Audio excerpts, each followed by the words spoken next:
Hello, my name is Emma McDonald, and this story is an adaptation of Fandango Stew by David Davis, which is an adaptation of the folktale Stone Soup in the English tradition.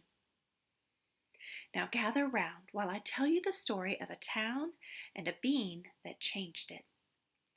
As Slim and Louise were riding into the town of Skinflint, Slim's tummy gave out a big grumble.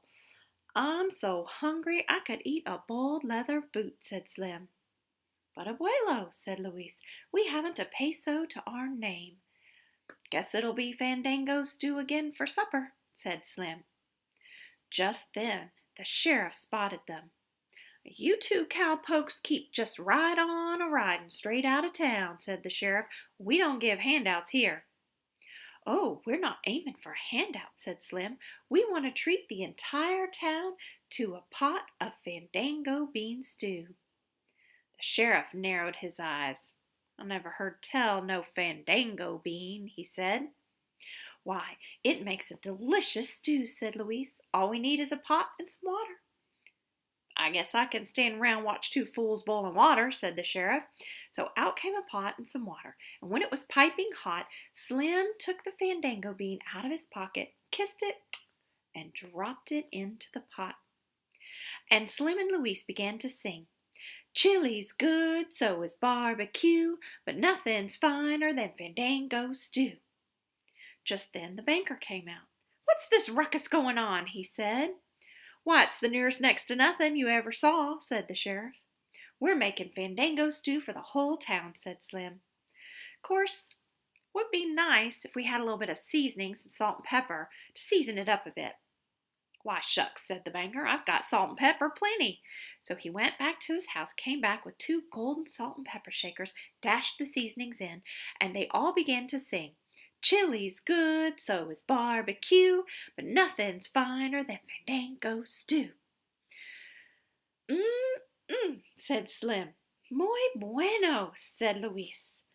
"This stew's smelling mighty good."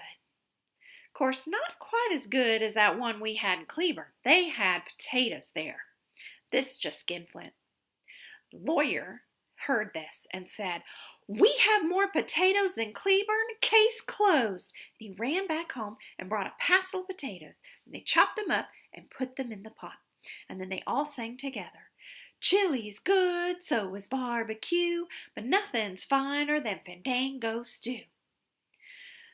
The school teacher happened to be walking by. "Children need vegetables for a healthy stew," she said.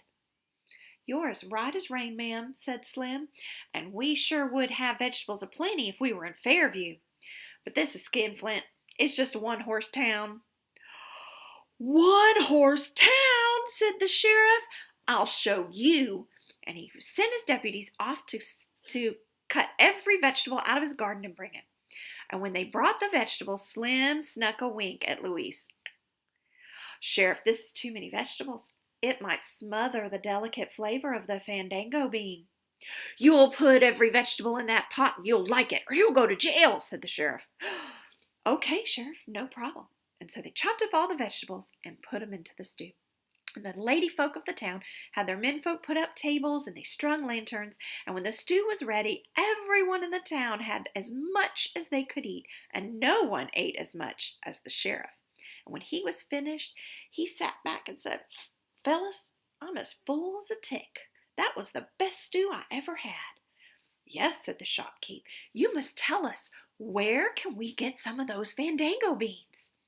"Why, you've got some right there on your porch," said Slim. "Those are just plain old pinto beans," said the shopkeep's wife.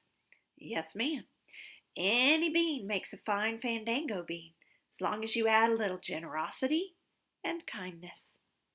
"Well, hog tie me with a noodle," said the sheriff. "You fellas is all right. We'd like you to stay the night." "Oh, no, sir," said Slim. "We best be moseying along."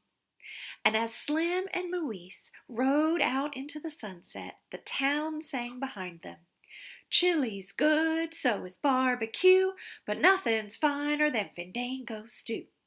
And from that time on, the town of Skinflint always treated its visitors with a little generosity and kindness. Thank you.